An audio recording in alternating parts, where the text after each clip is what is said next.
Ever feel like trying to squeeze this like huge idea of faith into your everyday life? Like, how do you actually do that? It's a common struggle. Yeah. So today we're diving into an excerpt called Seven Keys to the Kingdom of God.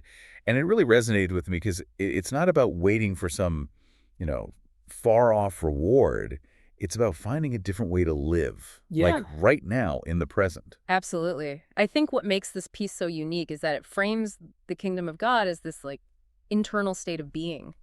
It's about cultivating a deep connection with the divine by reflecting God's character in your everyday life. It's funny you should put it that way because the first thing that jumped out at me in this excerpt were the words holiness and righteousness. Yeah, heavy hitters, right? A little bit, right? Like those words can sound kind of intense, like something you'd find on a scroll buried under a pyramid, you know? Yeah. But the way this excerpt explains them actually made it click for me. It felt relatable. I completely agree. It does a really good job of like breaking down these huge concepts into something that feels, doable. Like holiness, for example. It's Yeah. not just about outward actions. It's about this deep, unwavering devotion to God that then like influences everything else. Oh, I see. So it's like it's coming from a place of genuine love and devotion rather than just, I have to follow these rules. Exactly. And that's where righteousness comes in. It's like because your heart is in the right place, your actions naturally start to align with God's principles because you're connected to them.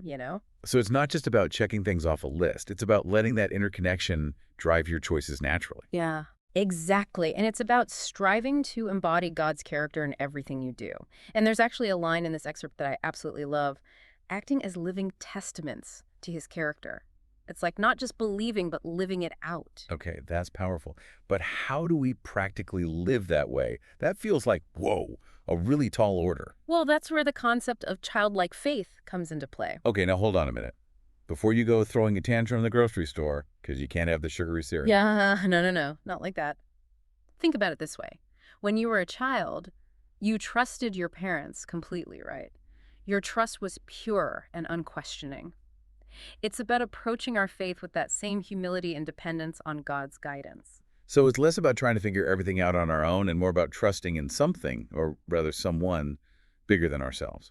Exactly. And when you approach your faith with that kind of humility, it naturally influences how you treat others. It becomes less about what you can get and more about reflecting God's love and grace in every interaction. It makes that idea of like righteousness feel much less daunting and a lot more achievable. Like I can actually do this. Yes. And the best part is, this excerpt doesn't just like leave us with these big, lofty ideas. It actually gets really practical. It gives you steps to actually weave these principles into your daily life. All right. It even calls it, wait, what was that phrase? Daily victorious living or something like A that. daily victorious living. And I love that because it's not about being perfect. It boils down to three, what I found to be simple but really profound actions. Right. And they're really practical. The first one is to take stock, like regularly examine your thoughts, words, and actions. Are they lining up with the principles you're striving towards? It's like a daily self-check-in. Exactly. The second is to, well, it sounds so simple, but treat others how you would want to be treated, because that's ultimately how God treats us, with kindness and fairness. It's about being a reflection of that divine love. Okay, yeah. So important. And the last one. The last one is to, try your best to avoid sin, not from a place of fear, but because you want to keep your heart clear and connected with God. It's like that saying, progress, not perfection. Every day is a chance to, realign and make those choices that just bring you closer to the divine, even if it's just a little bit every day. That's a great way to put it.